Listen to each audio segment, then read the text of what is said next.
You know, something's occurred to me the past few days. This is all starting to be a little much. The beach is that way. It's supposed to be blue, but that didn't really work out. It's purple though. It also matches my socks, which I guess you can't really see unless that's as high as I can, This is all starting to get to be a little much. And that first I'm gonna start by saying that is not my boat.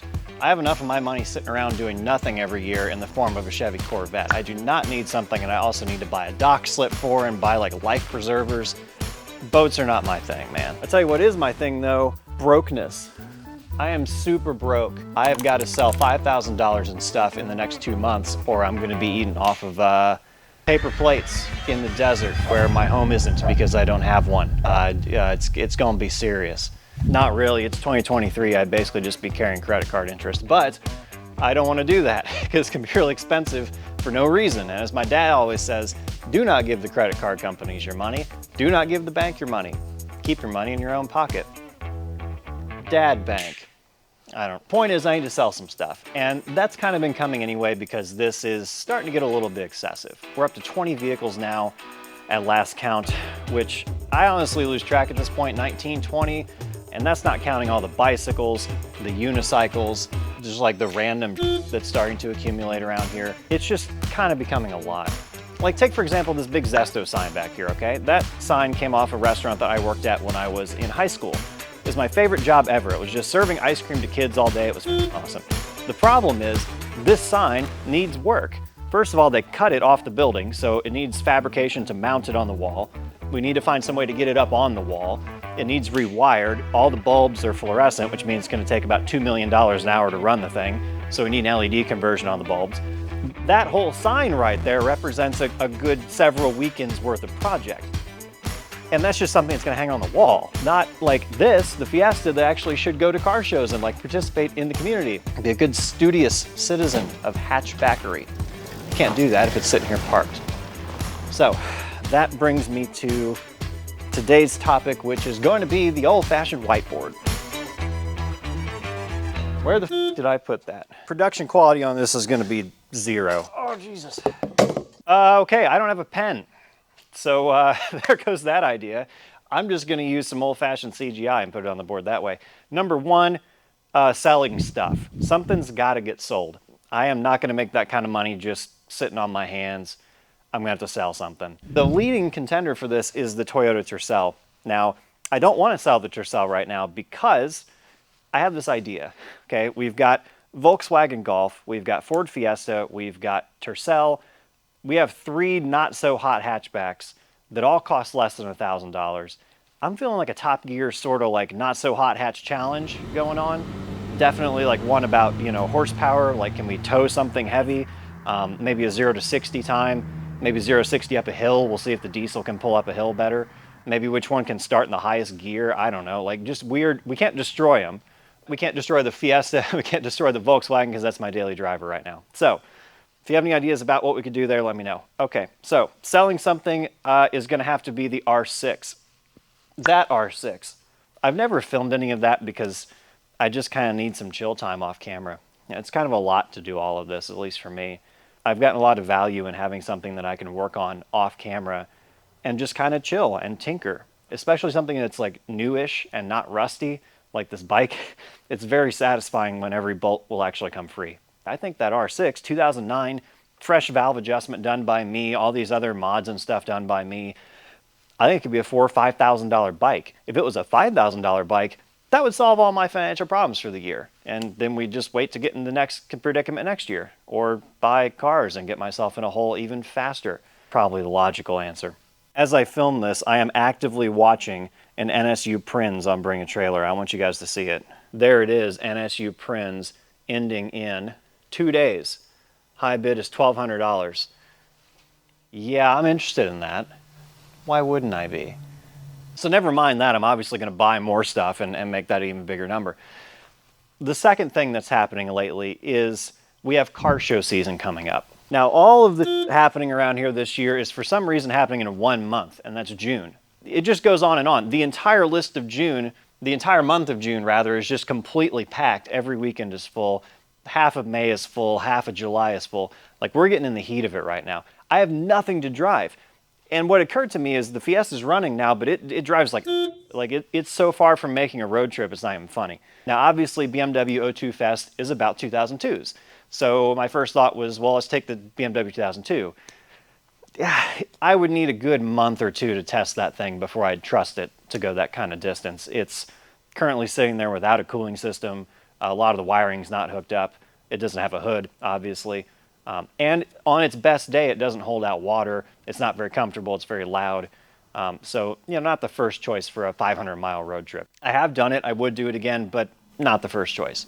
The Spitfire, I drove home. It was driving great. It just had that air leak. Probably needs to be rejetted. So at that point, I just bought a Weber. I've got a Weber sitting over there.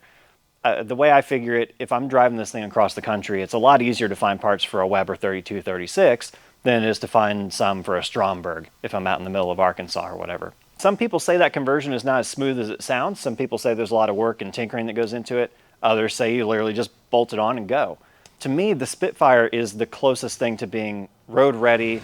Obviously, the Golf is driving, but you can't exactly show up to a car show in that. I think it's cool. I mean, people think it's cool, but people do not think it's cool, and that's fine. Apparently cats did it. It's been over a year and it still smells like 10 cats in that car. Now that second issue actually brings us to like a sub issue. So like sub point B or something like that. There's a car stuck on the trailer. You may have seen a little blob of yellow behind me back there. That is a standard Vanguard, particularly a Series 1 long door standard Vanguard. Those are rare anywhere in the world, even in Australia and New Zealand, and I've got one in the shop. It's insane. I'm so proud of it. The only problem is it's stuck on the trailer. It's been on the trailer ever since I got it because we discovered while winching it up 2 states away that it was stuck in gear. I don't know jack about these cars, and probably hardly anyone else on the continent does either. So my idea right now is like disconnect the drive shaft and just roll it off and get to it some other time, because I got to get to the rest of it on this list, and I need a trailer to do that, especially if we're going to some of these shows that are a long way away. We don't want to drive all the way there, especially if it's pouring rain or whatever. So having the trailer, having a vehicle to tow it with, I'm looking now at my Suburban, which reverse went out of. So that's stupid, although it fits with all the other GM stuff in this building, I guess. The problem with this is it's a $3,000 rebuild on the transmission. So I don't know, should I add another $3,000 to this top number? That's kind of the only way the Suburban gets fixed anytime soon. It's kind of over my head to go to a junkyard and pull a 4L80 out of something. I have entertained asking people to do that for me and paying them some money, but for the time being, Suburban is parked because the reverse went out when I was towing the standard Vanguard home. So apparently going about 30 feet backwards up a hill about yay tall was too much for a reverse in a Chevy Suburban 2500. So I think it was on its way out before. So we have 2 sub points there, right? Obviously we don't have like anything to tow with, and we have nothing to tow anything on, and we have nothing running. Then we've got one other issue that is coming up, which is kind of hard to ignore, and I've forgotten what it is. Oh, right. The videos, the thing you're watching right now. I've had no time whatsoever to edit videos between work and trying to get going around here, trying to keep things above water like at my house. It has been really difficult to get any time to edit videos. And I'm so persnickety. I know who I am. Like, I'm going to sit there for hours saying, oh, maybe this song would be better. Maybe like this jump cut would be better. Maybe I should L cut this instead of J cut this. Who cares? Y'all don't give it. You don't care if I L cut, J cut, H cut, Z cut. You don't even give it. I need to find somebody to edit these videos. Now, chances are by the time you watch this, I probably have already found somebody. But if not, if you have the skills, you think you can do something with this, reach out. Because everything you probably see up to this point has just been me. And it sucks because I have a backlog of like, I shit you not, 4 years. 4 years of footage. I've been shooting videos like once a week for 4 years. I just haven't had time to do anything with it. I see potential in this, and I know people want to see the story of these things, especially weird stuff like the Fiesta where there's just nobody really doing anything with them, at least on YouTube anyway. I want to bring those stories to the world. I just don't have time to do it in the way that I would want to do it. Like when I create something, I get so proud of it and so tangled up in it, and like I don't ever want it to be done, I guess. There's a bit of that like, if it's never done, it will never be bad kind of feeling going on. And the rest of it is just being really persnickety and anal about everything. Do I have to censor that on YouTube? Probably not. And number 4, which is kind of a more serious note, life. It's been like on my mind lately that life is marching on. I'm 31 years old now and I have the hair of a 1980s anime girl. My parents are getting older. Katie's getting older. I'm getting older. The chance to have children, the window is slowly but surely closing. The chance to build, you know, a lot of things that you have to build when you're young is closing because I'm not going to be young that much longer. I firmly believe that young is a mindset. I'm not going to sit here and tell you that getting old sucks or whatever. I grew up with so many people telling me that old stuff sucked, only to find out that old stuff is awesome. And old people are awesome. And getting to live an old life is awesome. Like, making it to that age is incredible. Don't make fun of people who are old. You'd be lucky to get to that age. So I love getting older. I love experiencing life and all the different layers it has, but it's really clear to me that if I spend all my time on this, there's a lot I'm not going to get to experience. Or my kids won't get to experience. Or Katie won't get to experience with me.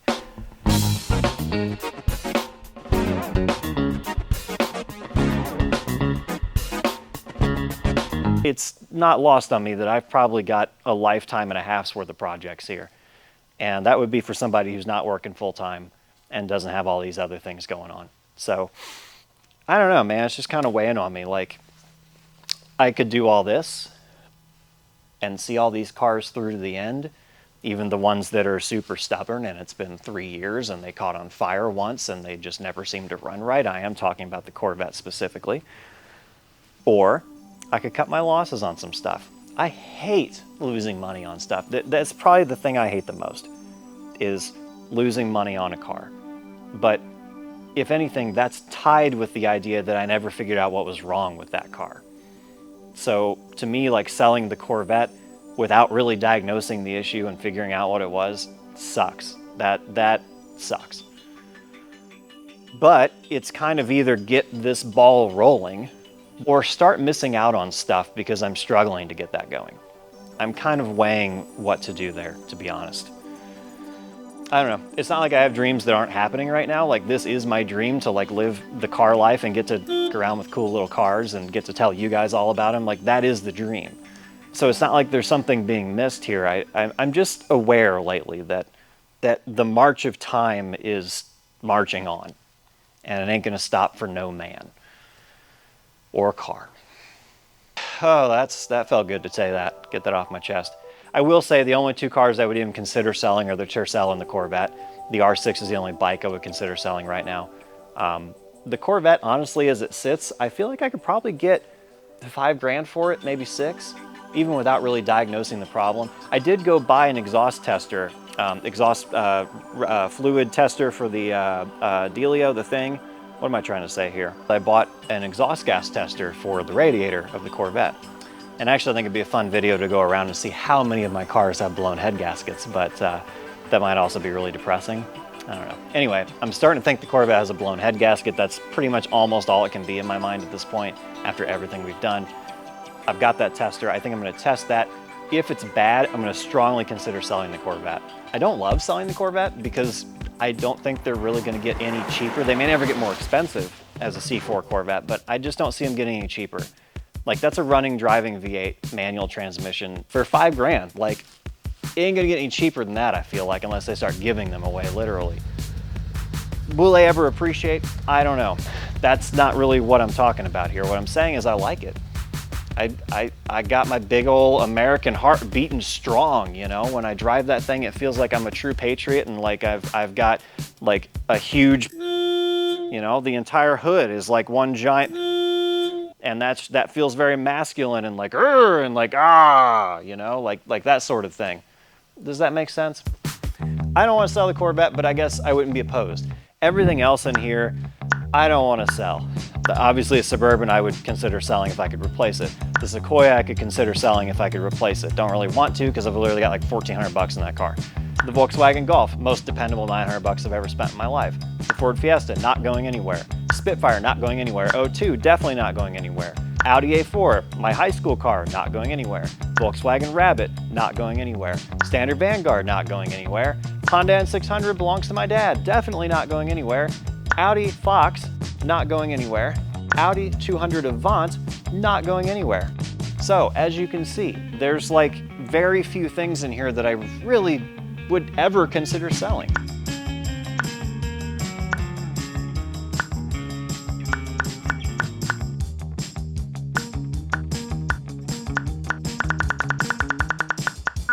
But life happens. I have a financial crisis looming in my own life and I need to address it. So something's got to get sold. Like I say, R6, possibly the Corvette, possibly the Tercel after we have a little Top Gear shenanigan fun with it. And there you go. I guess the good news is I've got options, right? I'm really lucky. I'm blessed. And not a day goes by that I don't think about that. This is a dream, man, to get to have all these cars, share them with people, like to just like get to discover stuff that I've never even heard of or never seen before. The fact of the matter is I can't keep everything. Somebody could enjoy this stuff just as much or more than I am. It doesn't do any good to hoard the stuff unless I've got a purpose. Like if we're building a museum here, I could see keeping a lot of this stuff. But to just hoard stuff for the sake of keeping it, maybe it could go to better use somewhere else. So tough pill to swallow. I guess life is a tough pill to swallow, you know, that's what they say, or something like that. Well, that was a lot of contemplation. I didn't think we were gonna give a heart-to-heart here today. What do? That's what happens when you open up. You start to learn stuff about yourself. Riveting. I'm gonna go hang the new BMW banner that I got from a BMW car club in Germany. Somehow it showed up at an auction in the US and I bought it for like 20 bucks. And it's like, how is this even here? That's really cool. So I'm gonna go hang that and consider what I'm gonna do with my life.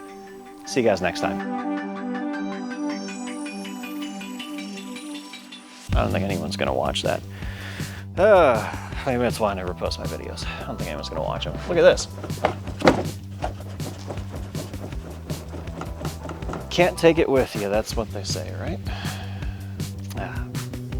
I'm taking this BMW with me though. I'll tell you what, I'm taking this one with me.